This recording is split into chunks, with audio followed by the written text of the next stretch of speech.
it works to instill a community around giving.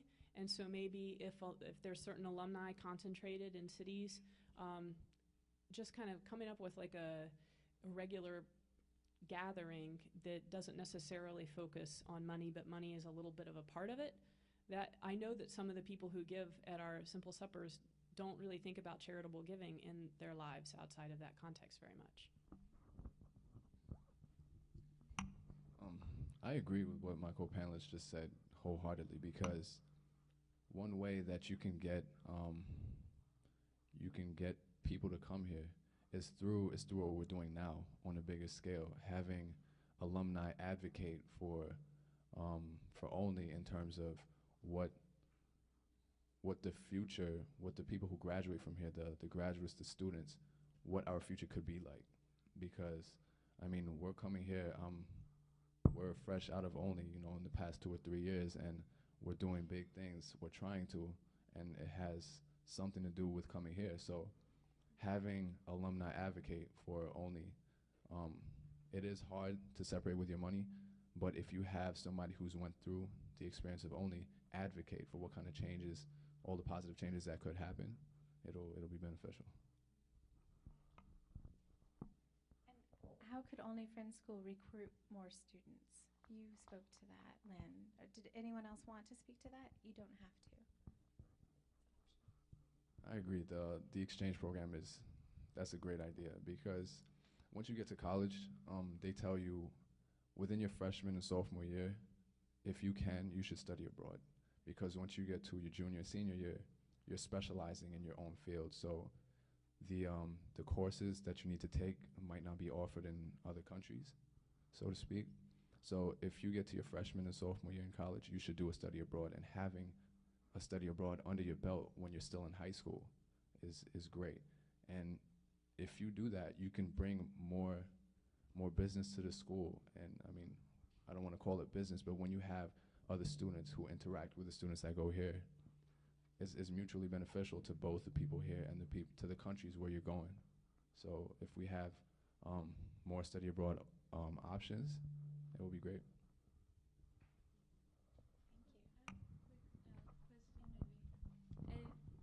Are you saying that Olney wants to recruit more students, like they want to build the student body to? That was the intent of the question. Oh, to recruit more students. So yeah, increase the student body. So is that essentially one of the goals for Olney Friends School? Is it to become a bigger school? Yes, we see nodding heads. Yes. Okay, I just wanted to clarify. Bigger than this How year. much bigger? Like how much bigger do you decide until you stop letting students in? 70 students? Is that the maximum or the average or? Okay. That's comfortable. Okay.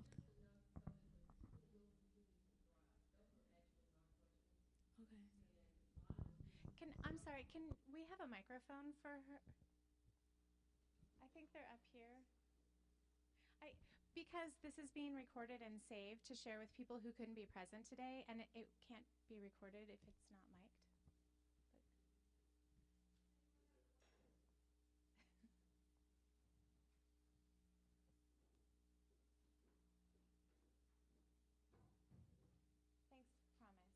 Sorry to interrupt you with my bureaucratic rule about microphones.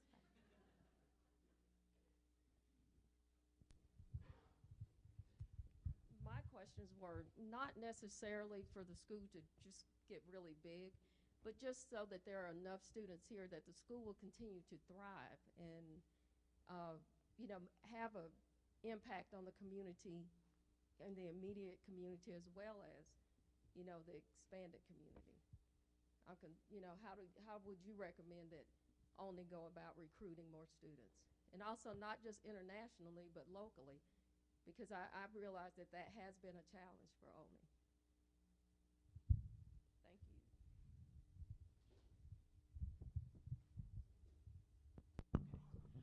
I think there are a lot of K-8 Quaker schools in the country, and tapping into the students who can't go to Quaker school in their region but have really enjoyed that experience through the 8th grade. Arthur Morgan School is a Quaker-affiliated junior boarding high school in North Carolina, maybe tapping in with those students who want to continue the boarding experience at a small rural school like this one would be a good feeder school. Maybe I think the international students and the Quaker students in this country and others.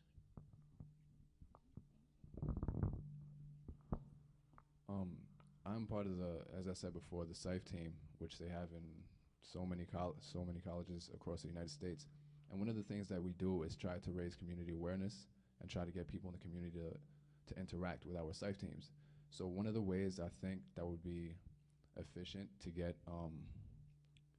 local students to join Olney would be to have community outreach programs, like activities, things that make people from Olney interact with, let's say, Barnesville High School, or where you go to other schools and have some kind of social or a mixer or so on and so forth. Did in a study group called Sabbath Economics Household Practices by Matt Caldwell. It was an excellent study group that helped us to consider where our earnings come from, where our savings are. We found out that our savings with Wachovia was with one of the largest promoters of predatory lending in the country, and we didn't know that. So we moved them to a local community credit union that that helps small ventures get started and gives loans to people who might not give them otherwise. Thank you. And one of the most important things that we talked about was charitable giving, and I wanted to share with you the charitable giving that Hannah and I do that we really love. She came up with this brilliant idea right after our daughter was born to have an ongoing Thursday night supper at our home called Simple Supper. And we invite anyone who wants to come. If you're ever in Durham, come over on Thursday night to our house at 5:30, and we will feed you beans and rice. We chose beans and rice because we could continue to feed an unlimited number of people beans and rice every Thursday night, and we couldn't do that with any other food, and because most people in the world exist on beans and rice. And we wanted to take one meal out of our week and have it be simple. And so between, I'd say, 7 and 15 or 20 people show up every week, and we feed them, and we ask them to donate us the amount of money that they would have spent on dinner that night. And we give that money to Heifer International in our local shelter. And we have raised, I haven't kept track of it, which is irresponsible of me, but I would guess over $1,500, close to $2,000 in the last 4 years. And the big key is, it's really fun. And it has built this beautiful community that we're all raising our children in, and it's a community around giving. So my hope for Olney is that we'll continue to be a bridge, as it has been in my family's life, from its core Quaker values and its Quaker history and its values of an excellent education steeped in these values to the future. And you never know where these seeds that you're planting are going to land. And I think I just want Olney to continue to be that bridge with that strong side here, rooted in Quaker values, and it crossing over into all the students' futures.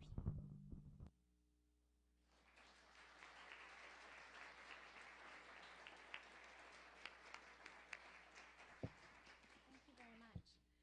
Okay, our fifth panelist will now be, it's a written contribution from Larry Sidwell, class of 71. Are you hearing me in the back? Yes? Barely. Talk louder.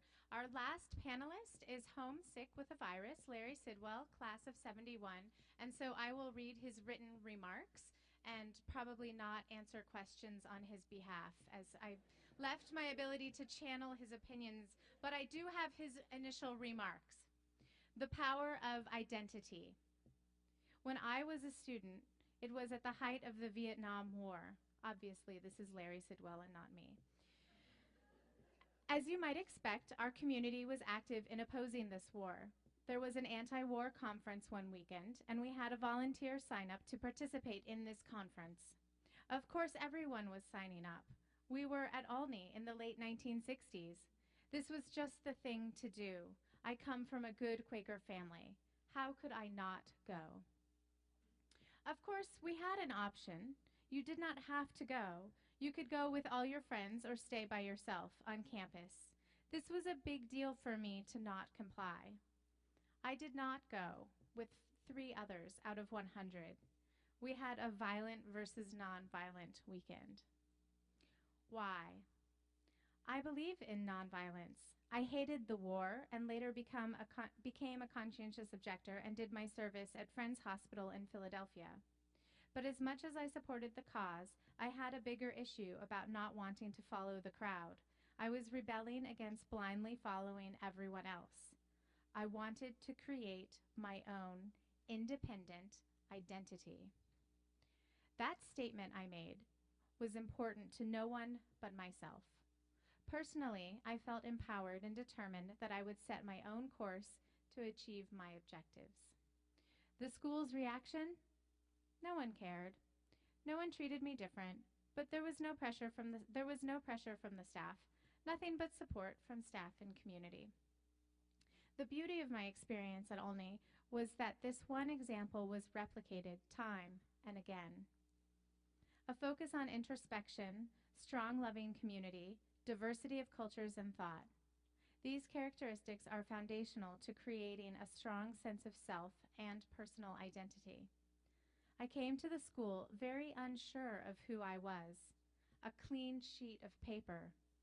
I left with a strong sense of myself, who I was, a strong sense of identity, and a strong sense of community.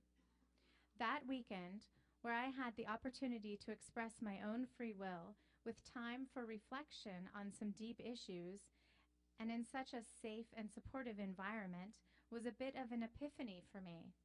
I learned not compliance but innovation, freedom to think and act guided by my inner light. I am sure I did not realize it at the time, but years later, I came to realize how important that weekend was, as was my entire 4-year experience at Olney in shaping my sense of self. Fast forward to today. The values I learned at Olney are relevant in the real world and in business. My personal values are aligned with the values of the company I work for. The businesses I manage are successful because of living those values I learned here every day, and because I look for those values in the people I hire, because they make the best employees. I focus on hiring people with strong personal identities, and I also create ways for them to identify with a higher aspiration. For instance, at Deere, our aspiration is to promote human flourishing. That goal resonates with me and fits who I am as a person. People achieve the most not only when they have a strong sense of identity, but also when they identify with their job. They are motivated to achieve, not because of consequences, missed targets, low pay, but because they believe in their work. There is a great article in the Harvard Business Review titled Title V Leadership, The Triumph of Humility and Fierce Resolve. In this article, researchers identify the characteristics needed to achieve sustained greatness, and those characteristics were humility, self-reflection, sense of community, a strong sense of self. They use the term inner seed, where we might use the term inner light. Do any of these characteristics sound familiar to any of you? These are exactly the things I learned while I was here at Olney. They shaped who I am today and have served me well over the years. I would also tell you that if our company, which is recognized as one of the best companies in the world in terms of leadership and great companies to work for, were to define the educational environment best suited to develop great people and great leaders, Olney would be a role model and template. Thank you.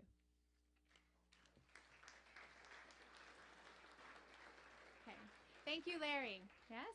Thank you, Larry, and we hope you feel better soon. All right. So now we will take some questions, and I will read the questions, and you can pass the microphone back and forth.